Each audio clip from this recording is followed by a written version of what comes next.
So give it around a minute and then I will notify when they're back. Sorry. Okay, all right. Please notify me then. Okay, thank you. Yep, can.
Hi, they're back. Apologies for the delay. I think you can continue. Okay, thank you. Right, so I will start in 3, 2, 1. Good morning, everyone, and welcome to round 4 of Royals 2024. My name is Putri Aisyah Umaira binti Megat Muhammad Rosdin, and I'll be the speaker for this round. The chair for this round will be Umi Marshita, alongside Maya, Waybel as their panel. You may refer to them as a collective panel. I will introduce the speakers for both government and opposition. On the government side, we have UMA. The Prime Minister will be Tanish Raja, alongside Kavishnu Nadaraja as the Deputy Prime Minister, and Raymond Kimura as the government whip. The government reply speech will be given by Tanish Raja. On the opposition side, we have UMB. The leader of opposition will be Chloe, alongside Tivaga as the deputy leader of opposition, and Mio Arif as the opposition whip. The opposition reply speech will be given by Tivaga. Now, I would like to proceed to give a few general reminders to the debaters here. Please remember to state your preferred POI method, whether you would like to receive your POI verbally by voice, or if you prefer your POI to be done in chat. Debaters must be aware of the preferred POI method when asking for POI. Please be mindful of the words you use in the debate and be respectful to each other to avoid raising equity concerns. We would appreciate it if the speakers are able to conduct themselves professionally to ensure the debate progresses smoothly. Lastly, please be aware of the time of your speech. The timekeeper will help to keep the time for you, but it is also important for speakers to time themselves in case of technical issues, etc. Before we begin the debate, the motion for this round reads, this House opposes the prevailing narrative that hard work pays off. If everyone is ready, I would like to invite the Prime Minister to deliver their speech. Hi, am I audible or visible? Yes, but before that, can I get the speaker order for all speakers and also the motion vetoes? This is for that purposes. I'm not sure if it was announced just now. Yeah. Wait, I'll just copy paste it in the Yeah, chat. thanks.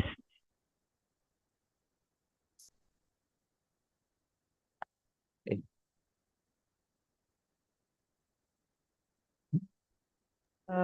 Okay, both our vetoes are 1, 2, 3. Okay, and Guff?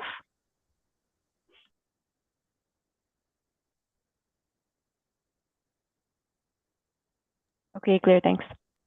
All right. I'll give a countdown before I start so you can start the time. Okay. Time my speech in 3, 2, 1. Two pieces of framing before moving on with my arguments. The first is the idea as to what this narrative is likely to look like under our world when you oppose the prevalence of it, because obviously narratives don't just exist in a vacuum. I think likely another narrative will come over.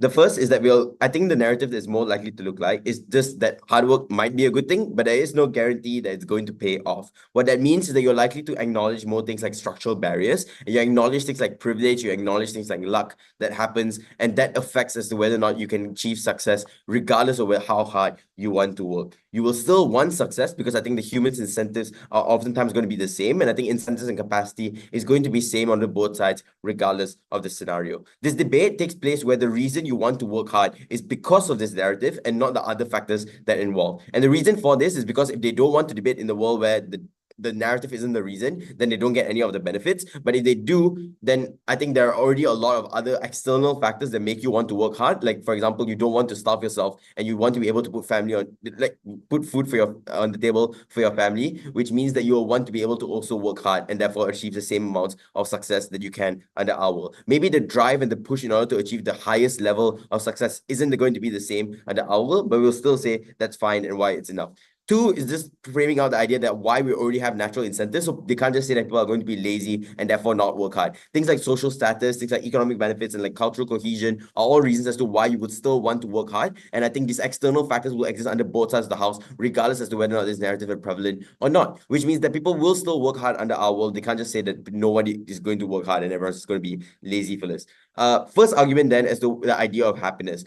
Few layers to this. First, I just want to question as the idea as to what happens if people fail on the side of opposition or a status quo. I think you don't recognize the fact that there are a lot of structural barriers and there's a crazy narrative that stops you from doing this. The fact that every time you work hard and you achieve something, the only mindset that you need to have now is that you want to work harder even more. The fact that Kuhan said that his CV wasn't good enough yesterday and he still wants to continue working hard is directly pushing the fact that hard work is going to pay off in his head, but the fact that you can't recognize all the success that you've already had in the past in the past of the career that you've already had is going to be one that's problematic because you can never achieve that form of happiness, content, or satisfaction because the only thing you're chasing for is just more and more. And that hard work is going to be one that's very difficult for you to sustain and keep up. The feeling of content and satisfaction doesn't happen under the side of opposition because every time that you achieve something, the only instinct that you have is to continue working hard in order to continue achieving more. Secondly is the idea of catharsis, and this is more of like a preemption if you want to talk about it as to how you can feel that everything that you do and all your hard work is going to pay off one day. First is that it's first required for you to achieve all that success, given the fact that it's already very difficult to do so because your standards are going to be relatively high because otherwise it's not going to be working hard because if your standards are low enough, then it's probably going to be one that's easier to do. And therefore, if your goal is something that's unrealistic and hard, it's going to be very difficult for you to achieve that. But two, it's just an illusion as to whether or not it's going to pay off or not because you can't attain as to how exactly is that going to look like and how happy you're going to feel when you achieve that success. And I think that's why it's very difficult for you to just assume that you get catharsis without proving any of that first. But secondly, even if they do achieve to prove catharsis and even if they do achieve to show that you pay off anyway, what is the comparative and why we still rather pick our side? Because there are multiple other avenues to happiness. Why is this mutually exclusive? Because it requires sacrifice for you to achieve and in order to improve or carry on with any other avenues of happiness. And it can be anything, right? Your family, your loved ones, playing sports, you want to follow religion more, and all of those things requires time and sacrifice. And that means you're taking off the time that you do on the side of opposition to work harder in your job, to climb up the social ladder even more, to take odd jobs in order to feed your family more, or to be able to climb that social status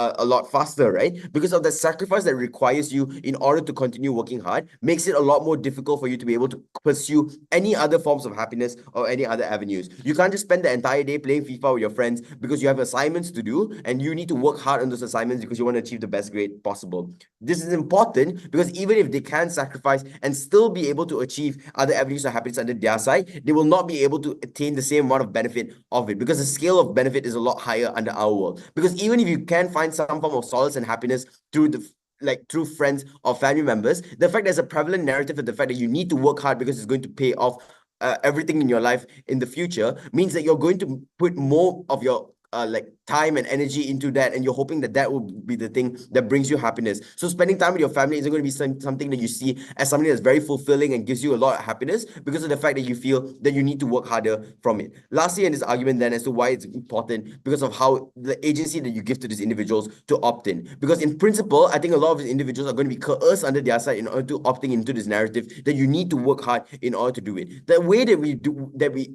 that we allow individuals the agency under our side is that maybe you want to work hard, sure, but you allow them to do so under their own agency and they can choose as to whether they want to do so under our world. I think more often than not, people are not going to be crazy. Like, not everyone is going to be crazy working hard and just be able to achieve like super high levels of success, but the ability to do so is also possible under their side if they really wanted to, and it's coming from their own accord. Thirdly, is just how society is going to view it, because I think if you were someone that was really hardworking, I think society views it, oh, this person's a really, I'll take it before 6, is a really hard worker, good job. I don't think you're going to see it as, you need to also be like this and tell their kids that they also need to work hard and like that. Before 6, sure. Is the only way you obtain happiness through success? No. We just said there's so many other avenues of happiness. The reason as to why the avenue of success matters more, a lot more for you, is because if you put a lot of prevalence, like you put a lot of the emphasis on this narrative that hard work pays off, the only way in which you can attest the fact that you can achieve that happiness is because of the fact that you need to work hard, and that's why your avenue is going to be success. Lastly, then, the idea of as to how you worsen conditions for minorities. One is that you're seen as they're not working hard enough. You don't recognize the fact they have structural barriers against them. Racism and stereotypes are already very prevalent. So the fact that you say don't hire the Indian guy because the guy is lazy and hire the white fella because he's a lot more harder working means that you already set the standards as to how it looks like, as to like for employers and such. And I think that stereotype and racism just amplifies even more and more the point in which that they deem themselves lazy or they say they're not hardworking enough to do so. Secondly, the threshold for success when you are someone who's privileged or are someone of the majority background is a lot lower because you don't even recognize your own privilege that you get there. You don't go through the same structural barriers that a minority individual goes through. You don't realize the luck that you had when you won the bird lottery, or you don't realize the luck that you had in order to not face all the structural barriers to begin with. People deem minorities as lazy, and you are less likely to help them because you don't recognize the fact it's difficult for these individuals to go through it, because maybe you were able to go through it without the structural barriers, but you feel that the minorities can also do so if they work hard, and you point blame towards them as a whole. There's a natural incentive for people to push up. So if you want to talk about social movement and all that, isn't going to happen because you still want to alleviate yourself out of it. I think those forms of hard work will still exist under both sides. For all those reasons, very proud to propose. Okay, thank you, Prime Minister, for that speech. Now, I would like to invite the Leader of Opposition to deliver their speech.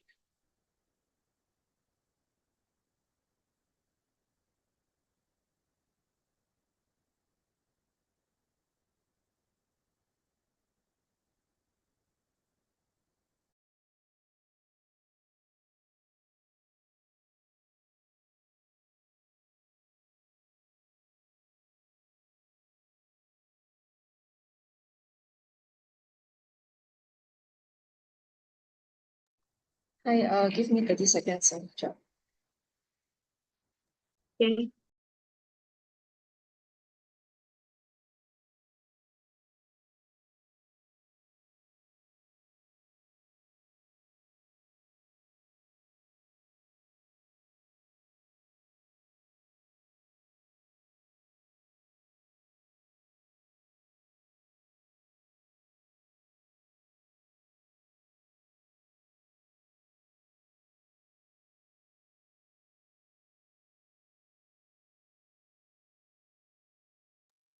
Right, I'm ready. Starting my speech in 3, 2, 1. I think the extent of capitalistic goals is limited because not everyone wants to work for Goldman Sachs. Some of them just want a job that pays and puts food on the table. They get to eat with their family at the end of the day, and they call that success because they worked hard for it.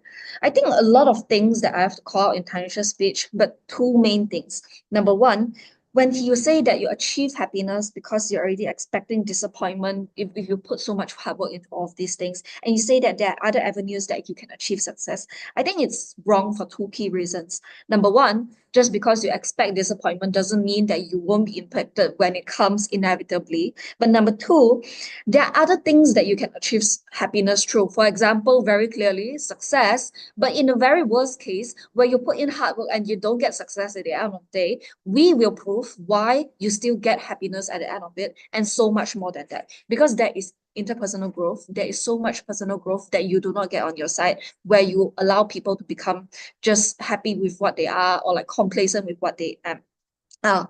So number 1, first framing that.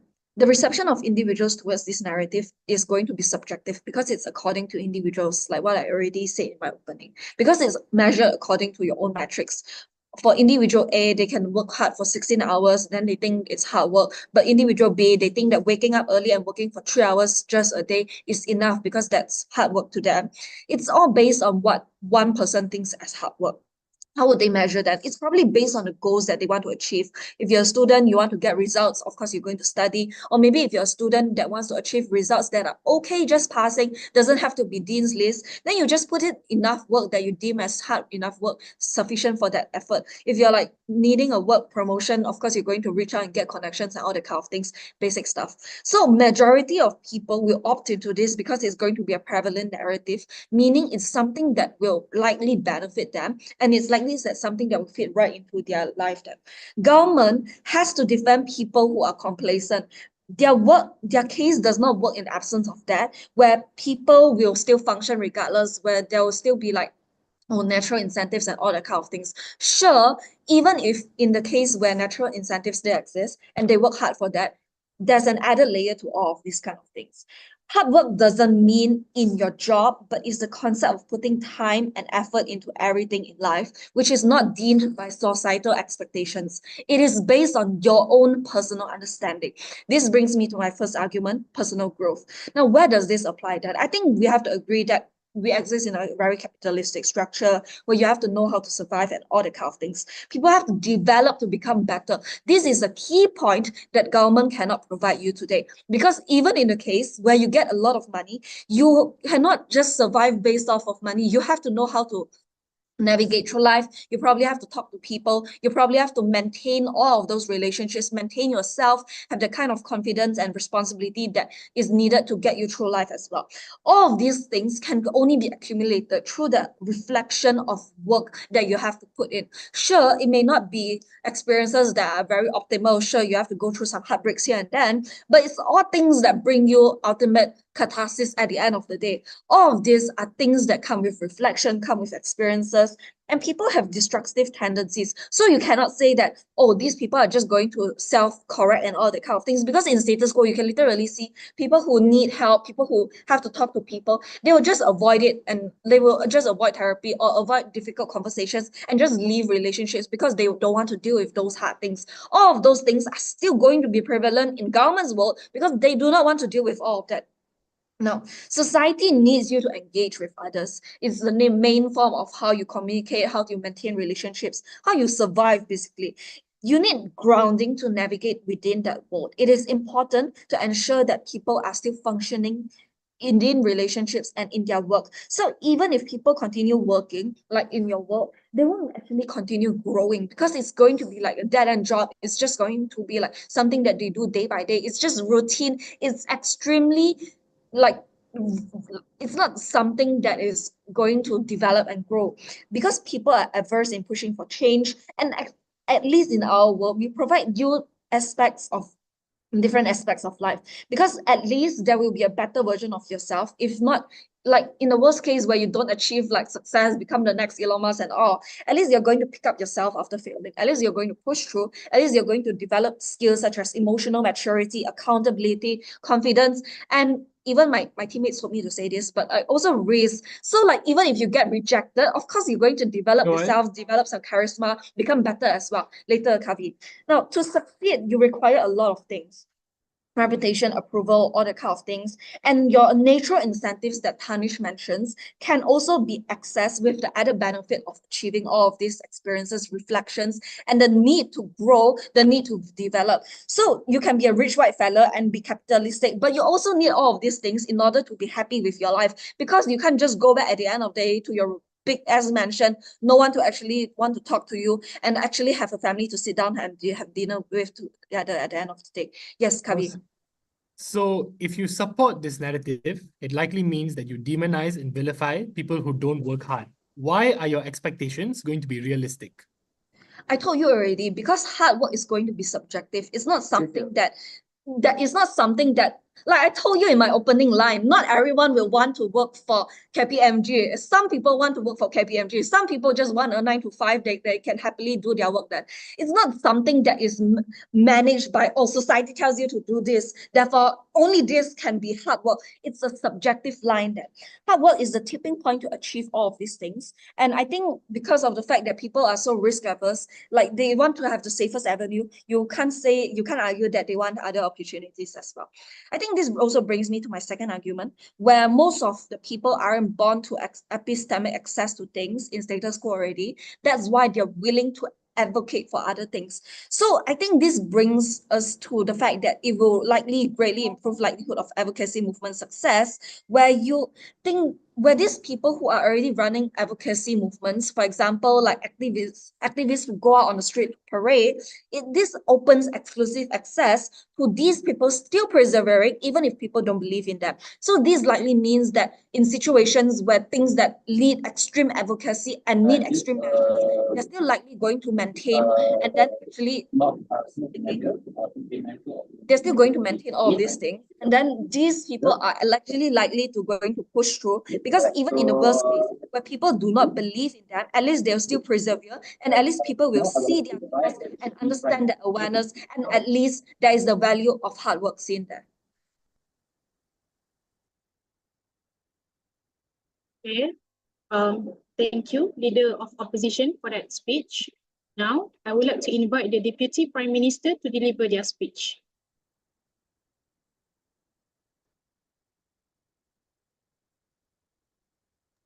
Yeah, assuming audible, I'll start in a couple of seconds. I'll give you a countdown, then you can start the timer.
Okay, starting in 3, 2, and 1.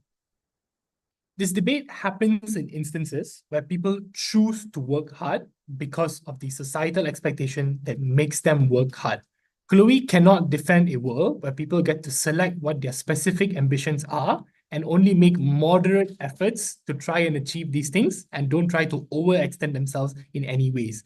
This is more likely to happen in our side of the house because of the reasons that Tanish tells you. People have natural incentives, such as their own ambitions, economic pursuits, and like they just want to appear better to other people that encourages them to act in certain ways to benefit themselves. The harm in this debate happens when there is an additional force that coerces you into extending the amount of effort and like just stress that you're going to put into a particular thing, and you're going to try to achieve this while making the trade-offs that you wouldn't necessarily make in your ordinary life. There's 2 reasons why people are going to have really unrealistic goals the moment they opt into this narrative. 1, they're going to compare themselves to other people. So other people are going to do really good and you are not going to be doing really good, which is why you're going to want to achieve the same level of success that they are achieving. This, in fact, is exacerbated the point at which you come from a minority community because you have like a worse off baseline level of like utility. The second reason is that if you don't opt into this narrative, you get demonized because everybody is working hard. So if you don't work hard for the sake of working hard, for a vague promise of something that can be achieved 10 years from now, it means people are going to call you lazy. People are going to demonize you. People are not going to treat you the same way in which they would have treated you if you do opt into this narrative and work extremely hard. Let's respond to the core claim coming from Chloe's speech, because she says that this is how people achieve success because they're going to persevere and achieve the things that they want. The first thing I want to note here is that you don't really get to determine your own label of what success is, because oftentimes these are things that are enforced upon you by other people. I have 4 responses to this. 1, Tanish tells you why people are likely going to achieve success on our side of the house as well, because of a myriad of other incentives. I'll weigh to you later why, on a scale of likelihood, the harms that people experience are going to be far worse compared to the on scale and also the extent of harms that are likely to manifest on their side of the house. Second, it is unlikely that these people are going to achieve any forms of success because they most likely come from minority communities. These are people who are incentivized the most to work the hardest because they have the most to gain and the most to lose as well, meaning that they're just going to they're going to face a whole load of like systemic barriers because they have to put in a lot more effort to achieve the same amount of things that people who come from the majoritarian race could achieve a lot more easier. But third, even if they achieve success, it's not worth the harms that the entire community experience, because not every minority is going to get uplifted to some superficial level. It's likely only going to be the most hardworking or the most privileged who come from that class, meaning that thousands of individuals are likely going to subject themselves to harms like stereotypes, harms of racism, or being labeled as being lazy, while a few of them who are actually able to achieve success is likely going to achieve this whatever form of success that they can. In our worst case, even if people don't work, Tanish tells you why you're able to find meaning in other things. Maybe you don't persevere. Maybe I don't know, specific goals that you set for yourself aren't achieved. We tell you that people can learn to become grateful for what they existingly have. We tell you that people can find forms of comfort and utility elsewhere. The next thing I want to do is to just weigh to you why, the point in which you opt into this narrative, it's likely that you experience significant harms compared to the benefits. And this extends into the idea of like capitalism and how this narrative is likely going to interact with it. Because your boss is always going to want to try to exploit you. That's what systems of capitalism are based off of. Every hour that you work, you earn a dime, your boss earns $1, which means that there is significant disparity in the amount of like effort put in and the amount of gain that you get from it afterwards. How do we oppose capitalism better on our side of the house? 1, you don't conform to your boss's expectation of having to work harder. You don't conform to the capitalist expectation that you have to be on the grind, that you have to constantly hustle to be able to gain any benefit and utility and worth to your life. So you're less likely to trade off your vacations, less likely to trade off your sick leave, less likely to stay overtime and work in your office just because there's some vague promise of some benefit that you can get later on down the line that is unlikely that you achieve anyway. But secondarily, on toxic workplaces, because everybody wants to get promoted, but this comes at the expense of somebody else being tossed under the bus, somebody else being screwed over for the sake of the benefits that you experience. Oftentimes, it is minorities who find themselves at the shorter end of the stick. This is because of the way the workplaces work. People tend to fit in with those who are more familiar with them. So all the majoritarian people in your group are likely going to turn against you at the point in which it's convenient for them to do so, simply because they relate to each other far better. Meaning on their side of the house, like more minorities suffer, more minorities engage in this system because you tell them that this is the only way that their life is going to have any worth, the only way that they're going to experience any form of success. But the third thing I want to talk about then is on how you demonize your own self for not working. So society is likely going to demonize you as well, the point in which you don't pursue material growth, you don't get that office job, you don't pursue your ability to like just maximize your financial gain. Let's weigh this. On the other side of the house, even if one minority experiences some levels of success, or a significant number of them do, on scale, a lot more people are likely going to suffer a lot worse, are not going to experience the benefits that they claim are so important for people to experience any form of success, catharsis. A lot more of them are tossed under the bus. I think that here, why.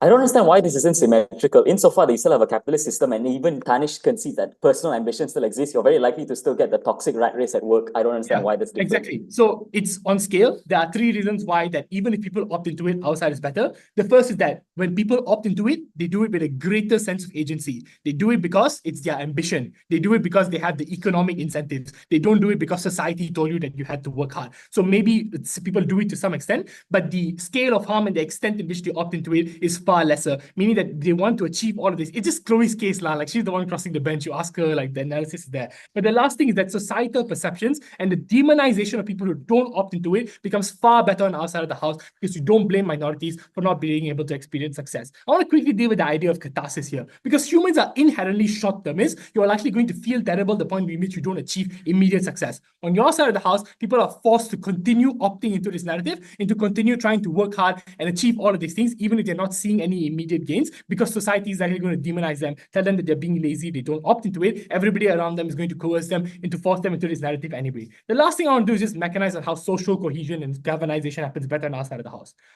People live bad lives. You're a minority, things suck. On their side of the house, the solution to this problem is work hard.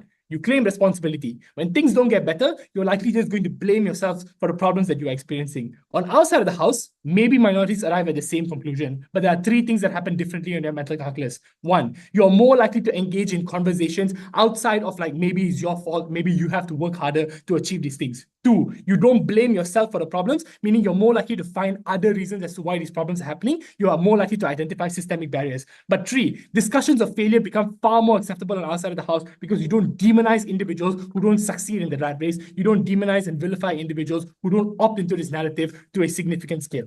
Gov. Right. Okay, so thank you, Deputy Prime Minister, for that speech. Now, I would like to invite the Deputy Leader of Opposition to deliver their speech.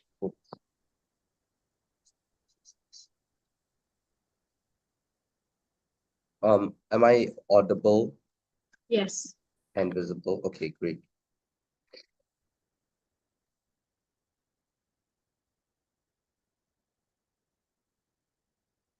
All right, just give me a moment. All right.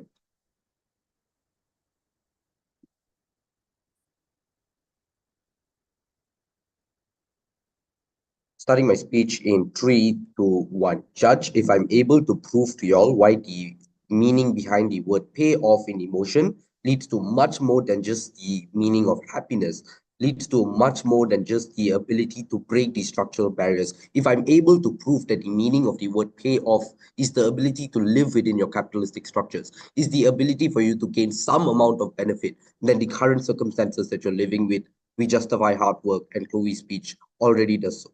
The first thing I want to do is I want to take out Tanish's idea on happiness and why this is going to be disproved in two ways.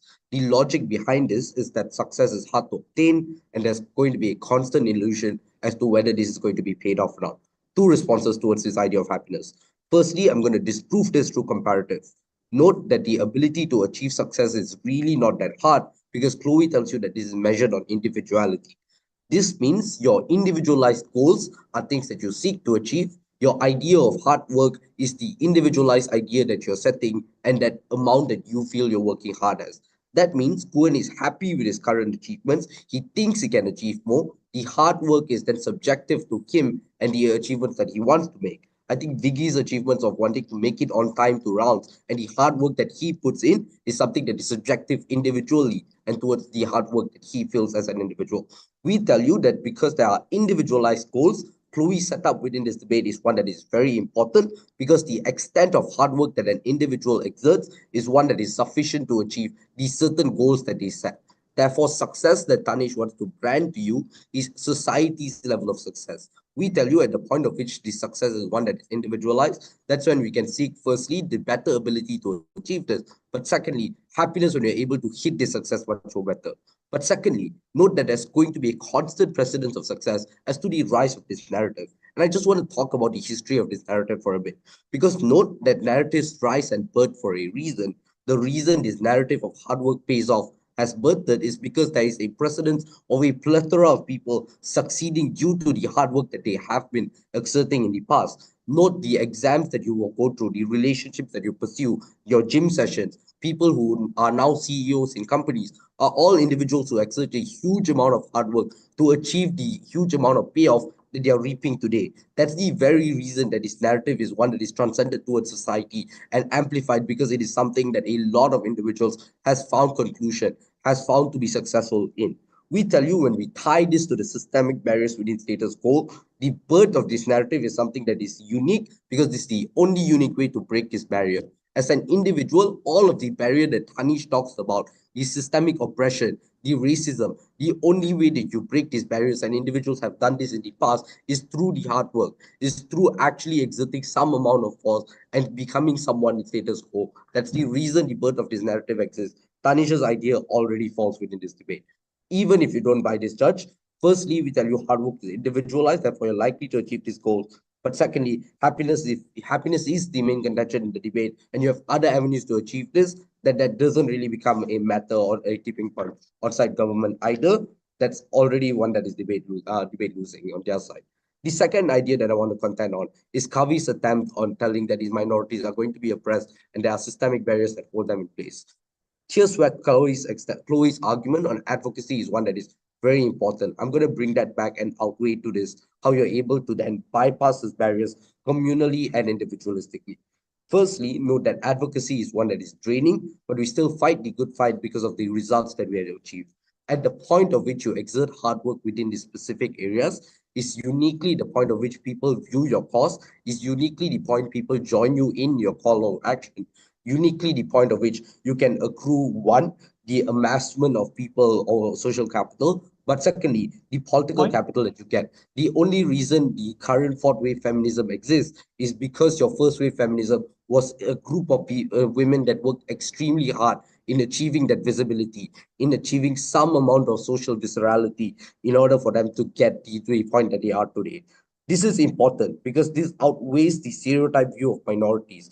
Therefore, Chloe's call out is one that is correct to government, where they need to defend a complacent world at the point at which individuals expect rewards without the successes or without the ability to do this hard work. Individuals expect to have change without wanting to go out to parade because advocacy is fucking tiring.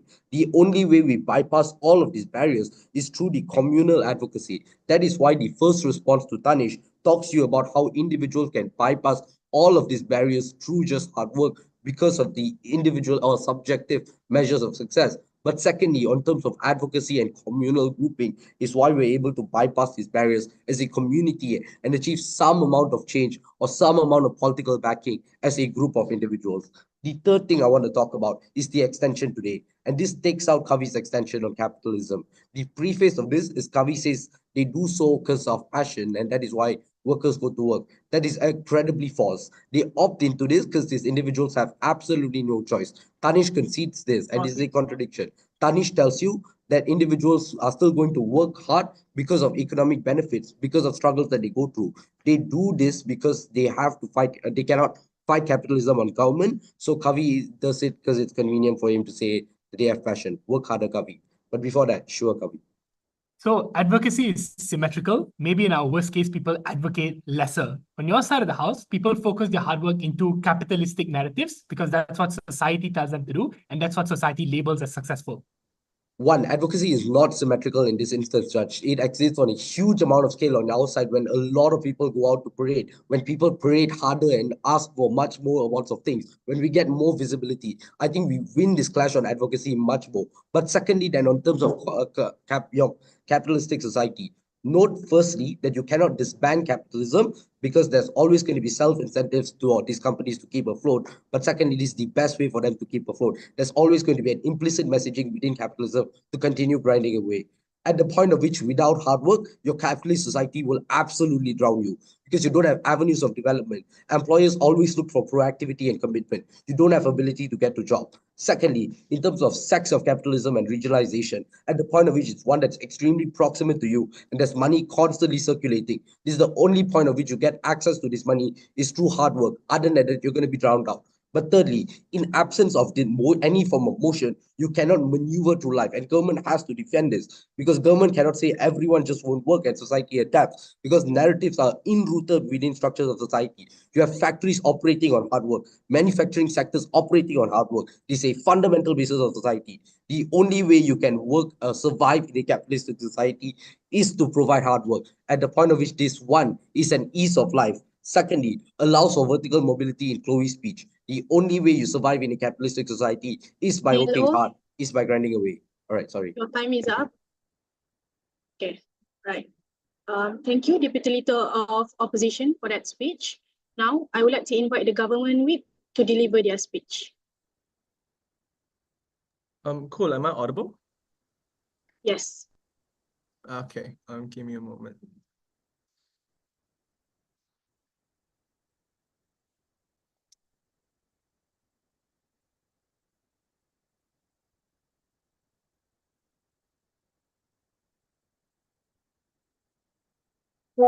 Okay, cool. Okay.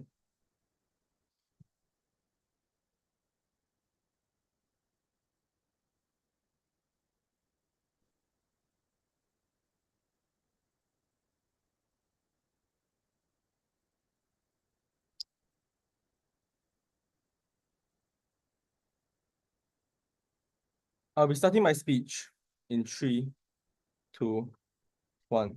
It is a bit sad, that to say, that what influences and what enforces narrative. Because narratives aren't enforced by individuals, but rather by society. Society judges you based on this narrative, and society determines the trajectory based on this narrative.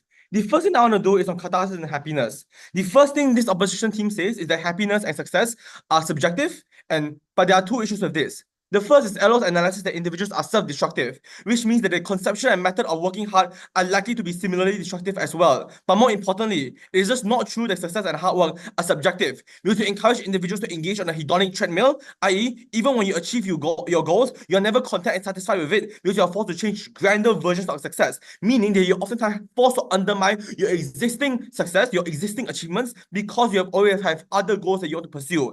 This is especially true because when you see other people working hard, you're forced to up your standards to catch up. So even when individuals can decide what hard work means to them, they often have to conform to society's version of success and hard work in order for them to catch up. Meaning there is unsure as to why this narrative is subjective, especially when society judges you for this narrative. The second is that the payoff coming from this team are vague, i.e., emotional maturity, resilience, or whatever these values are, but these are the byproducts of hard work and not the end outcome. And the issue with this is that people, under their comparative, don't appreciate those byproducts because you deem yourself to be a failure when the desired outcome is not achieved via hard work. So different aspects of your lives are neglected at the expense of hard work. I.e., when you're hanging out with your friends, when you're going out for karaoke, when you're playing Magic the Gathering, you're constantly uneasy and paranoid because you're afraid that people might catch up to you. You're afraid and you feel that as though you're a lazy bugger that does not deserve any of the achievement that you have right now. What this means is that perhaps even when it's true, you have the byproduct of hard work, but people under their side of the house don't self-reflect and appreciate those values. This is not what they put in their hard work for. But more crucially, this means that success and hard work can never be subjective. Because even when you work so hard to put bread on the table for your family, people deem and judge you as being lazy because you could have put something better on the table. So you feel guilty that you didn't work hard enough to put noodles or rice on the table, for example. This means that because this narrative is influenced by society's perception of success, individuals that don't conform to this conventional idea of hard work and success are demonized and labeled as lazy because the process of hard work is not seen by society, only the end product, and society judges you for the end product of your hard work. All of the above response means that LO actually crosses the bench because while it is true the individuals can conceive of happiness on their own accord, but the fear of demonization, the fear of being labeled as lazy scares them to conform to society's version of happiness.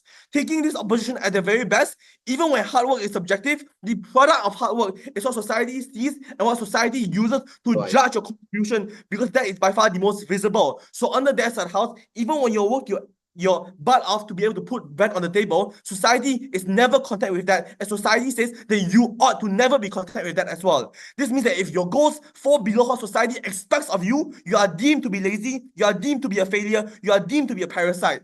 The second thing opposition says is that individuals can gain catharsis, but this is an illusion.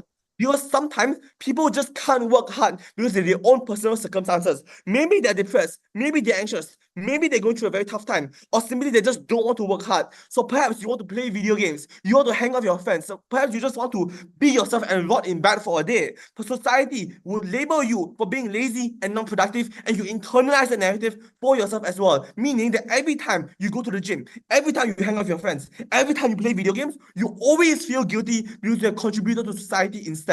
Before that, Diva. The idea that narratives are not receptive to individual is wrong. Narratives are what individuals are what push forward for narrative, and Tanish's speech is literally on individual happiness and why this narrative doesn't fulfill individuality. So the difference here is that individuals under us at the house work hard out of their own accord, out of their own agency, and therefore they have the better ability to be able to conceive of what they want without having the fear of being judged. The prevalence of this narrative means that society intervenes and judges you for these things and therefore assigns you a social label. So on the outside of the house, you can play video games, you can hang out with your friends, because even when you're not working hard, for example, society doesn't judge you for not working hard as a result. So Secondly, I would talk about advocacy. This opposition team wants to argue that you have advocacy. But firstly, there are natural incentives that you want to improve your own standard of living, especially when you are in poverty or suffering. So this is not a tipping point for engaging with social movements and trying to advocate for better living conditions. But more importantly and more crucially, is the opposite. Oftentimes, it is the idea of hard work that oftentimes encourages governments to strip away benefits, oftentimes encourages the individuals to not opt into these as social welfare. Because if they do, they are deemed to be lazy at the end of the day. So even if you have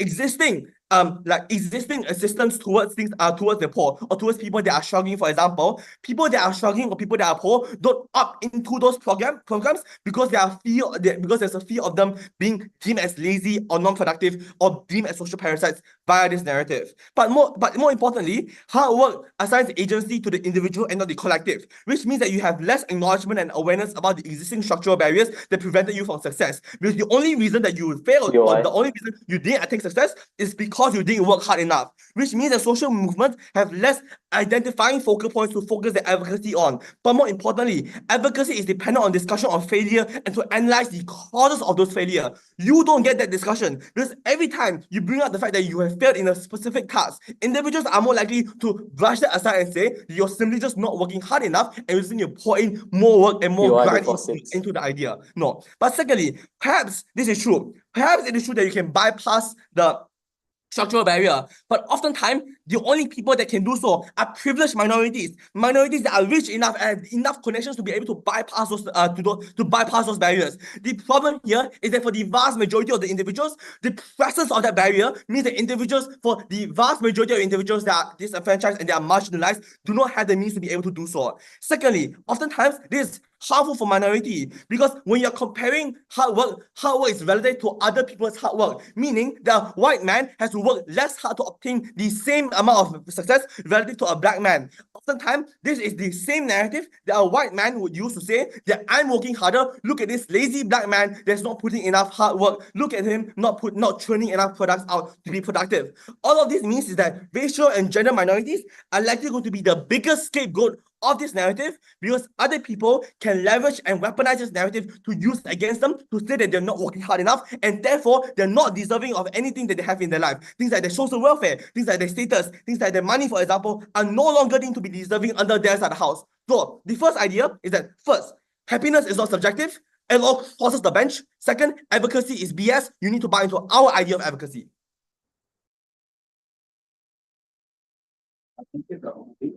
Okay, thank you, Government Whip, for that speech. Now, I would like to invite the opposition whip to deliver their speech. Hello, am I audible and visible? Yes. Okay, let me just set up.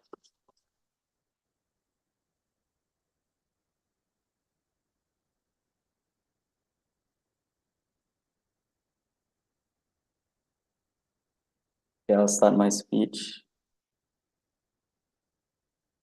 3, 2, 1.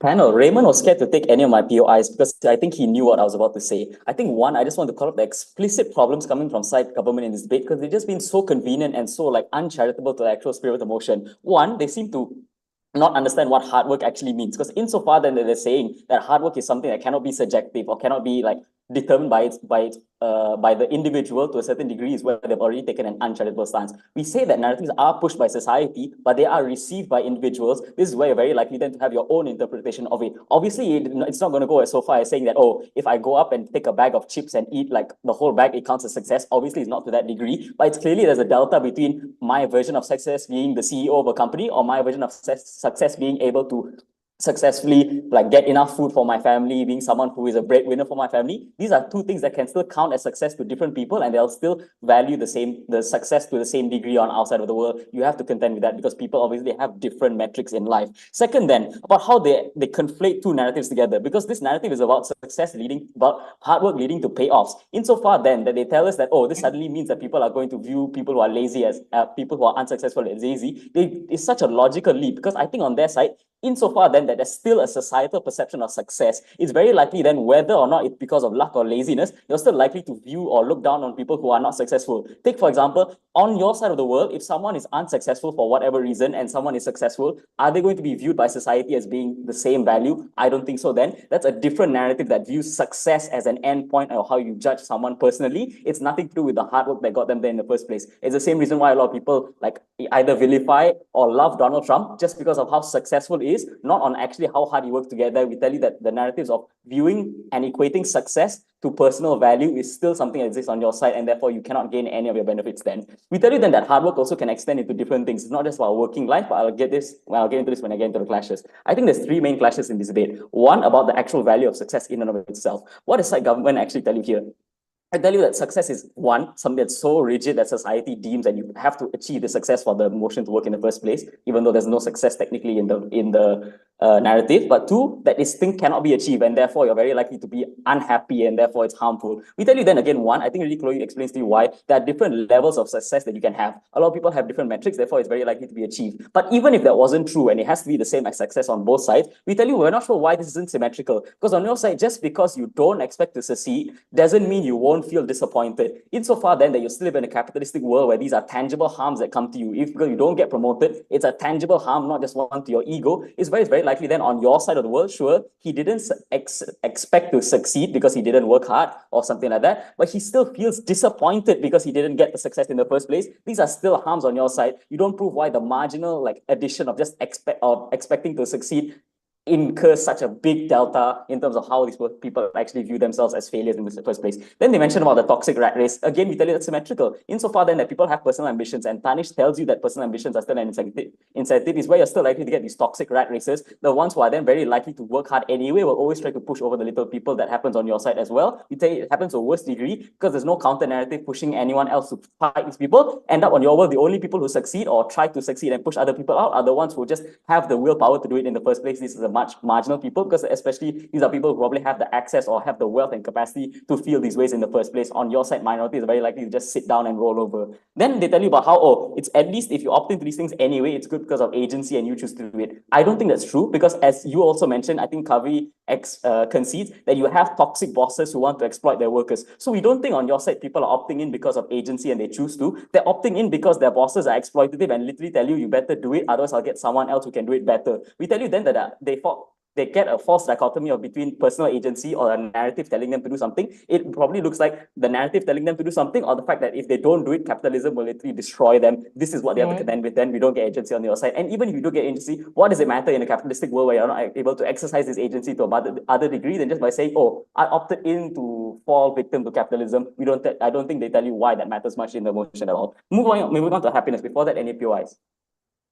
Yeah, Mio, you're being a washing machine. Toxic bosses exist. Okay, that's why washing machine. So success is a wash. That was something that you brought up. We tell you then about happiness, and this is the most important thing because this is a burden that even government pushes. They tell you that they get happiness because for some reason, if you don't expect success, you'll be happy. One, that's not true. I think we tell you why, even if you get disappointed, if you don't get success, it still leads to disappointment on your side, whether you expected it or not. But then they tell you that there are other ways to achieve happiness, and that for some reason that this narrative is the be all and end all of whether you get these things in the first place. We tell you that you can explore these things, we can explore these other avenues anyway on our side, but we tell you it's extremely important that, especially because happiness is something that comes internally, is where you need self-growth and where you need an internal perception of this to happen. This can only be achieved with this narrative because we tell you why hard work also includes other things as well other than work. This looks like hard work to actually improve your self-value, hard work to improve how you view yourself and your self-reflection. We tell you then that all those happiness, those things like resilience and all that are not byproducts of hard work. They are the endpoint and the result of hard work within yourself. Hard work to better your life, hard work to actually feel happy within the current circumstances that you're in. This is something that you don't get on side government because it's very likely that, we really explain to you, humans are generally risk averse or very likely to take the easiest path to victory. On your side, you're very likely to get humans who just disassociate because they believe, oh, capitalism is so bad, there's nothing I can do about it. They just say, okay, what to do, that's life. On our side, because people still believe in hard work, it's very likely to take the stance to think, okay, I have to work hard to better myself. I have to work hard to make the best of what I can do in such a shitty situation. This is where you're likely then to unlock happiness because you actually actually have these people take the difficult path of trying to get solvency in terms of how they feel about themselves, taking the difficult path to actually feel happy within the capitalist society and understand that certain things don't matter. On your world, people likely tend to just give in to capitalism because it's too much work to actually work hard on themselves. You don't tell us how you get happiness in the first place. Then about demonization, again, this is why exactly I told you, it's about the narratives of success. Because insofar then that it's such a logical leap to prove why this narrative leads to suddenly people viewing you as lazy and therefore you're useless, you don't prove why demonization happens. We tell you demonization happens on both sides. Insofar then that you view success as something that equates to personal value, on your side, this narrative probably still exists. You're likely then to still get demonization of people in the first place then. Moving on to minorities, and this is where they're very important, because they say that minorities are just worse off on their side because of the stereotypes that, oh, your view is lazy, therefore you don't get hired. We tell you, one, that's not entirely true, because I told you it's about success. It's not about how people work, it's about where they are. On either side, minorities are going to be poor. It's because they're poor they're going to get looked down upon, not because whether they work hard or not. But secondly, then, there's still structural barriers that stop these people. Then I don't understand why this one narrative is suddenly the thing that solves systemic racism. Systemic racism exists because of all the structural barriers put in place. But even if that's true, we tell you this is outweighed by the fact that we give you a metric for these people to survive. One, in terms of advocacy, one, you're very likely to then opt in or at least fight harder for your own rights, but also other people who are not involved in these things and have no incentive to fight for other people's rights are more likely to fight for you on our side because it's something difficult to do and counts as hard work. We tell you then this is the only avenue for people to get change on our side. But even if you don't buy this and advocacy doesn't happen or is symmetrical, the minorities are better off on our side, because when you fight for personal growth is where you're likely to then at least get an insulation from the outside world. On your side, minorities won't fight hard for their self-actualization and therefore are likely to fall susceptible to whatever external views are. On our side is where minorities actually fight for in own internals like catharsis and where you actually benefit minorities. Okay. All right. Thank you, Opposition Whip, for that speech. We will now move on to the reply speech portion of the debate. To begin the reply speech, I would like to invite the opposition reply speaker to deliver their reply.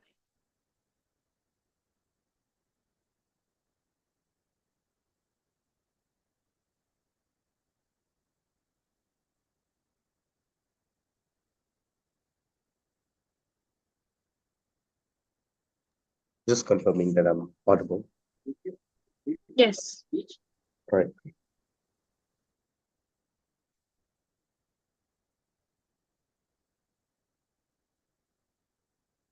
Okay, great. Starting my speech in 3, 2, 1.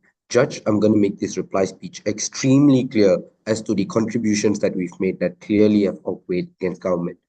Firstly, I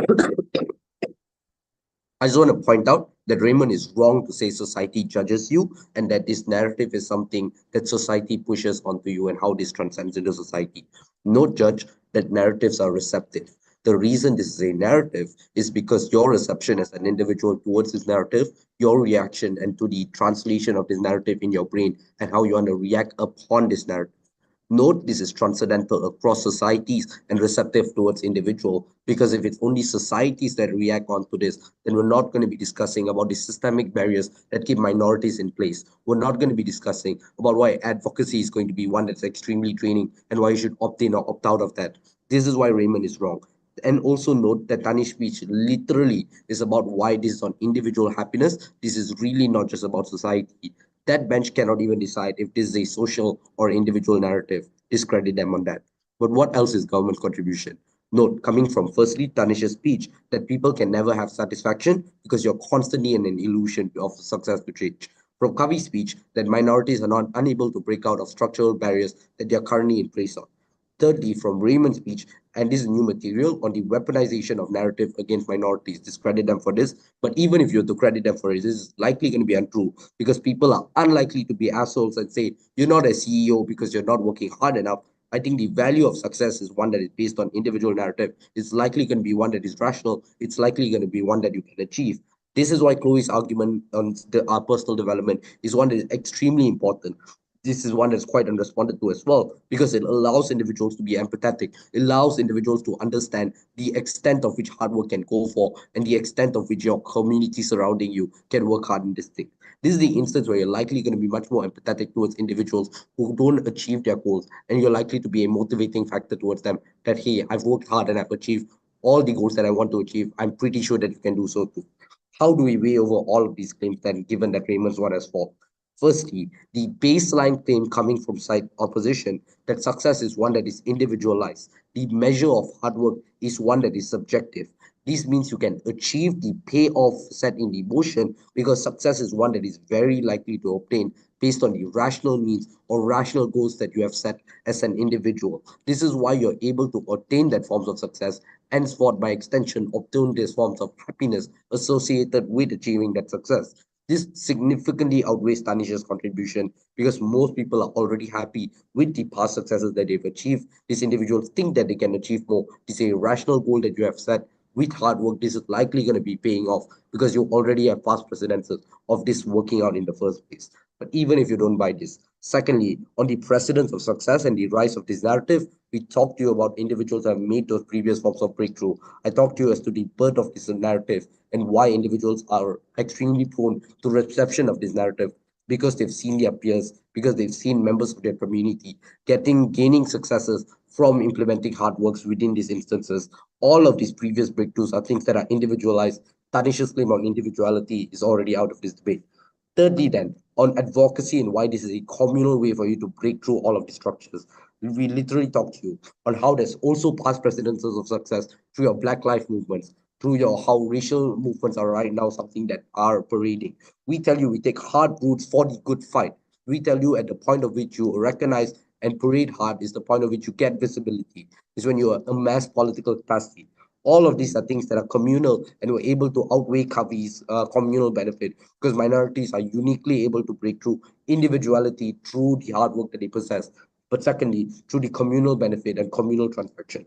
But fourthly, then, our claim on capitalism, which went purely unresponded to, we tell you the payoff within hard work in a capitalistic structure is simply living, is simply getting promotion and excelling through capitalism. All of those reasons then clear up.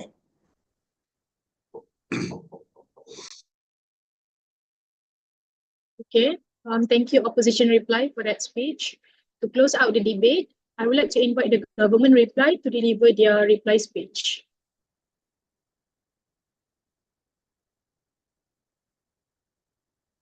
Hi, assuming audible, right? Yes. All right, cool. I'll start my speech in 3, 2, 1.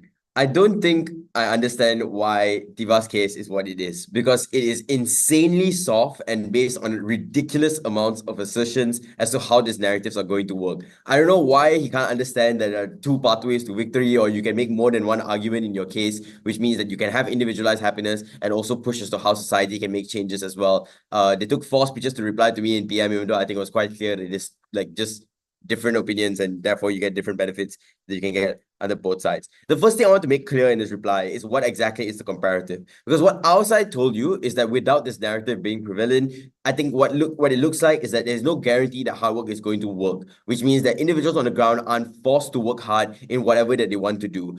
Don't let op get away by saying that, oh, you can choose your own goals and work hard towards it, and therefore it's rational and realistic for you to achieve it, because that is just completely nonsense. Because if you can choose your own goals, you can choose low goals, and therefore if you want to push outside for being lazy, you can also be lazy under their side. 2 is that if you're also able to push goals that are very, very unrealistic, it gets even more unrealistic as you go on, because you don't have time in order to understand as to what is payoff considered. You don't have the satisfaction and content of you being able to say that you achieved those goals or achievements in the first place. Don't say that Kuhan is okay and happy with the achievements that he currently have, but still wants more. The problem with still wanting more is that you cannot fully understand and appreciate the achievements that you do have at that time. You don't have the same amount of agency to make a decision as to whether or not you wanted to work hard in that scenario in the first place. The framing doesn't make any form of sense. Lastly, then, is the idea, next, the idea of what op is supposed to defend, or at the very least what we wanted them to defend, to some degree, right? I think their side is to defend a world where society just says work harder. Don't say that you can choose your own decisions, or yes, individuals can perceive as to how narratives work in the first place. That may be true, but if society tells you that you need to work your butt off and you really, really need to work hard, and you say, all I want to do is just be part of the debate team that isn't going to be complying to what society tells you, you will be laughed at probably by your friends who all also say that you need to work hard, and by your peers. Therefore, your expectation as to what you need to achieve is a lot, it gets higher and higher. So what society tells you to do is work harder so you can be debate captain, or be part of team A so you can get more sponsorship and go overseas in order to debate. like for your life, right? I think that's where, even if you are an individual and you want to perceive a narrative as such, the way in which society pushes that narrative towards you makes it worse and worse for you to live on in ops world. And I don't understand how they can get it. Yeah. Next thing, Mio says that you don't need to just be a CEO. Maybe maybe they won't use that word, but you will still need to keep working hard, because you will still say that you need to keep working hard in order to get that promotion. You will still say you need to keep working hard in order to alleviate your social status and be able to be part of like the next category of whatever humans need to be. It pushes the idea of success towards you. At which point can an individual who you say needs to determine as to how society perceives a narrative can say that it has paid off, versus they still say that they need to work hard? I think that point of which is already very, very confusing, and they don't give any form of mech for it.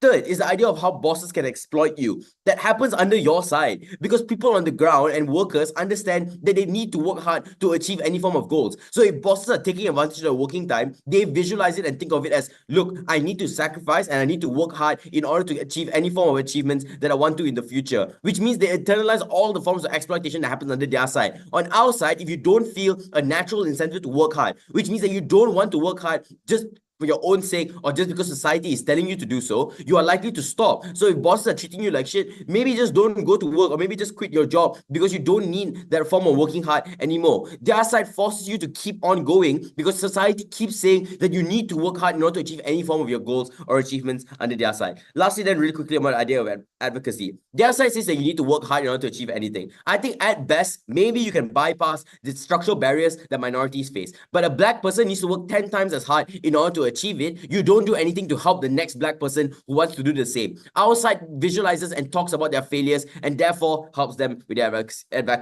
advocacy. For all those reasons, clear gov ballot. Okay. Thank you, government. Reply for that speech.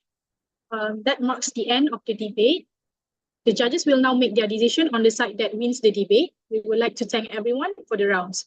For now, I'm gonna put all the judges in the breakout room. Here's a reminder for the judges. You have 10 minutes to make the decision. Thank you.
Hi.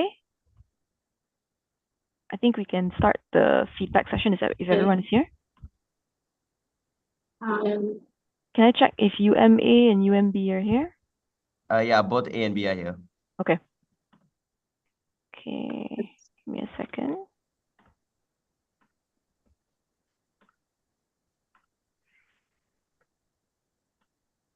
Okay, both here. All right. So, hi everyone. Welcome back to this is round 4 of Royals Debating Championship. My name is Umay. I'll be your chair for this round. Paneling with me was Maya and Mabel. So the way that I'll be structuring my feedback will be twofold. The first is we will be giving the verdict, and secondly, obviously, the justifications as to why the verdict was as such.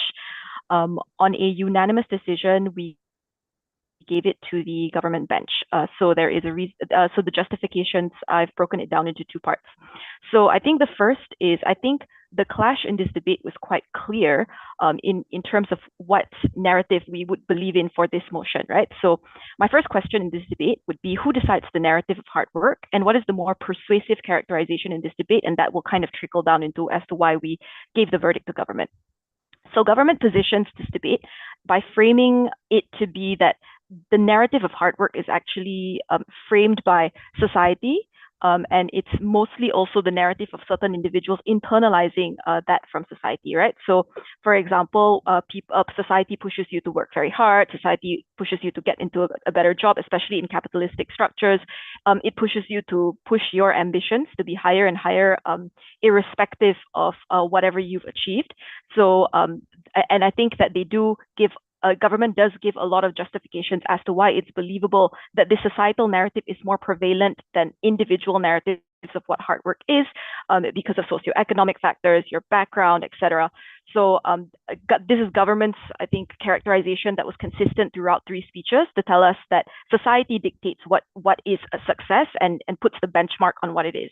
Opposition's response to this characterization is to say that yes, society may start off the benchmark on what success is, but ultimately with time individuals tend to conceptualize it themselves, and then they will take on the burdens or the ambitions that they want based on whatever situation that they're in. So maybe to one person they might internalize it as working to be a CEO, one person might internalize it to be as working with putting food on the table for families.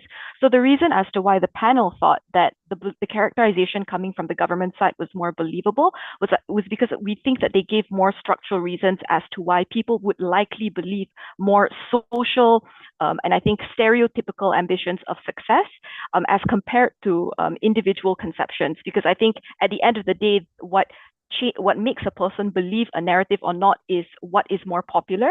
And I think that based on government's characterization on the fact that people are willing to shame you and name you and demonize you shows that puts a pressure on certain individuals to want to believe that characterization as compared to the individual narratives and perceptions of putting food on the table and maybe different benchmarks. So looking at that characterization and framing, this is then how the panel weighed the benefits and harms in this debate. So if we look at the second portion or second clash in this debate, which is on the harms and the benefits of believing this narrative, I think government puts a significant emphasis in telling us that it's not an easy trade-off once you believe the narrative of hard work overriding everything else. You trade off your resources, you trade off your time, you trade off your own personal ambitions, your time with friends and family in order for you to achieve whatever success that may or may not come. Opposition's response to this is to say that at the very least success is there is hope, and even if, let's say, you don't attain it, doesn't mean that you don't gain other skills. So you do gain interpersonal skills, you gain experience, you maybe to a certain extent feel a certain level of empowerment once you have